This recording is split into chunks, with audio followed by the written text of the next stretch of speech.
स्वामी जी, अब अलग अलग ऑर्गन्स पर होने वाले शुगर इफेक्ट्स की बात कर लेते हैं। जी मेरी बहन, हमारे शरीर के अलग अलग ऑर्गन हैं, उस पर अलग अलग तरीके से ये शुगर असर डालती है। उसके साइड इफेक्ट पर भी स्वामी जी हम एक बार चर्चा कर लेते हैं। जैसे हाई शुगर का असर आंखों में ग्लूकोमा का रोग दे सकता है। तो शुगर कंट्रोल करने के साथ साथ स्वामी जी इस सफेद जहर से आंखों को कैसे बचाएं, ग्लूकोमा से कैसे निजात पाई जा सकती है? और सिर्फ आंखों पर ही नहीं, अगला विषय दांत है। दांतों में कैविटी का कारण भी शुगर है। हो या आंखों का चश्मा हो, आंखों की कमजोरी हो, आंखों के सामने फ्लोटर्स हो, जितनी भी आंखों की समस्या है, ये जो खीरा करेला टमाटर का जूस है, इसमें आंवला मिला देना और रात को त्रिफला ले लेना और रात को दरदरा पंसारी की भी दुकान चलनी चाहिए, उसका व्यापार चलना चाहिए और सबका उपचार और उपकार होना चाहिए। त्रिफला दरदरा बिना कूटे, हरड़ बहेड़ा आंवला साबुत मिलता है, गुठली निकला हुआ, उसको रात को भिगो दिया, सुबह नितरा हुआ पानी उससे आंखों को धो लेना, सुबह त्रिफला से आंखें धोना और रात को त्रिफला खा लेना। 2-3 ग्राम सब ले सकते हैं, जिनको ज़्यादा कब्ज हो पूरा चम्मच भर के ले सकते हैं, कोई दिक्कत नहीं है। बाकी कब्ज के नाम पर जितने भी चूर्ण उनकी ज़रूरत नहीं, आँखें उससे अच्छी हो जाएंगी। 3 जगह बुरा असर आता है। और हाँ, मोटे लोगों को डायबिटीज ज़्यादा होती है, इसलिए मोटापा का पैकेज बता दे रहे हैं। बैठ कर के स्थित कोण आसन और ये चक्की आसन, लेट के अर्धलासन, पाद वृत्तासन, द्विचक्रिका आसन भी बताएंगे। तो एक बुरा असर आँखों पर आता है, उसके लिए मैंने बता दिया त्रिफला का प्रयोग। और आई ग्रिट बहुत अच्छी है, आई ग्रिट। वैसे भी आमल के रसायन सप्तामृत लो और मुक्ता शुक्ति, आमल के रसायन 200 ग्राम, सप्तामृत लो 20 ग्राम, मुक्ता शुक्ति 10 ग्राम, उसमें मोती पिष्टी 2-4 ग्राम। और डायबिटीज है तो वसंत कुसुमा का रस मिला लो, हार्ट की प्रॉब्लम है तो योगेंद्र रस, और बाकी नस नाड़ियाँ भी कमज़ोर होगी, न्यूरोपैथी होगी तो रसराज रस मिला लो। और ये पाउडर सुबह शाम 2-2, 3-3 ग्राम खा लो। वैसे आँखों के लिए आई ग्रिट, रेटिनोपैथी के लिए रेटिना के लिए, न्यूरोपैथी के लिए न्यूरोग्रिट गोल्ड, इम्यूनोग्रिट गोल्ड। और किडनी पर असर आता है तो रीनोग्रिट, लीवर पर असर आता है तो लीवोग्रिट, और पूरा शरीर अंदर से जर्जरित खोखला हो गया तो अश्वगंधा शतावर, अश्वगंधा शतावर, सफ़ेद मूसली, कोच बीज, बला बीज, ये ताकत की दवाइयाँ भी कही जाती है आयुर्वेद में। अश्वगंधा शतावर, बला बीज, कोच बीज, ब्राह्मी, शंख पुष्पी, अलग अलग जो औषधियाँ है ना, मस्तिष्क की ताकत के लिए ब्राह्मी, शंख पुष्पी, पूरे शरीर की ताकत के लिए अश्वगंधा शतावर, सफेद मूसली, कोच बीज, बला बीज।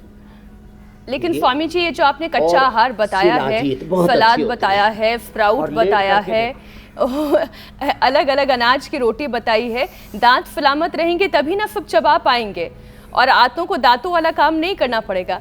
लेकिन स्वामी जी, ये शुगर का हमला तो दांतों पर भी कैविटी के रूप में दिखाई देता है, और बच्चों में परेशानी तो और ज्यादा है, शुगर के दीवाने हैं, चॉकलेट्स के दीवाने हैं। तो स्वामी जी, कैविटीज ना हो उसके लिए क्या उपचार किया जाना चाहिए? तो मैं दांतों का इनामल कैसे बचाएं? के माध्यम से आह्वान भी करना चाहता हूँ जी।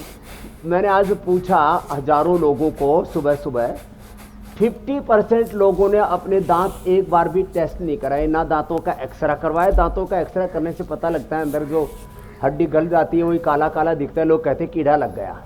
तो 40-50 की उम्र में एक बार दांतों का एक्सरा ज़रूर करा लो। कहीं से कैविटी आ रही है, उसका गलना सड़ना बंद हो जाएगा एक बार। उसमें आजकल तो बहुत अच्छी अच्छी चीज़ें आ गई हैं, उनको भरवा लो।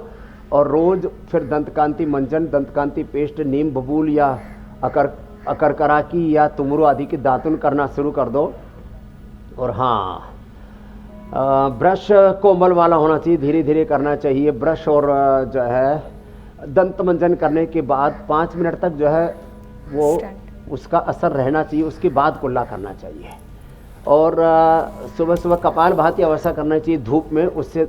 और खाने के बाद दांत साफ अवश्य करने चाहिए। तो ये तो दांतों पर बहुत बुरा असर होता है। डायबिटीज़ के कारण से लीवर, किडनी, आंतें भी कमज़ोर पड़ जाती है। इसके लिए ये जो 3 अभ्यास हैं, अर्धलासन, पाद वृत्तासन, द्विचक्रिकासन, ये वेट को भी घटाएंगे और ये दांतों को और आंतों को और पूरी इम्यूनिटी को भी अच्छा करने में और पूरी बॉडी को बैलेंस करने में, बॉडी की एनर्जी को बैलेंस करने में बड़ी भूमिका निभाएंगे।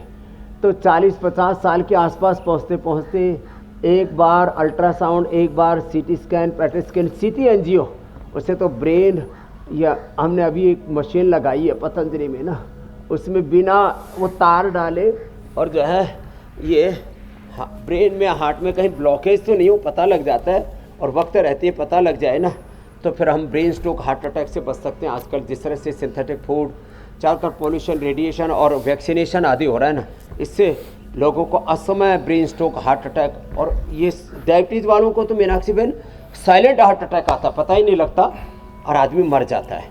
तो ये साल में एक बार कम से कम ब्लड टेस्ट 40-50 के आसपास आकर के एक बार फुल बॉडी टेस्ट करवा लेने चाहिए।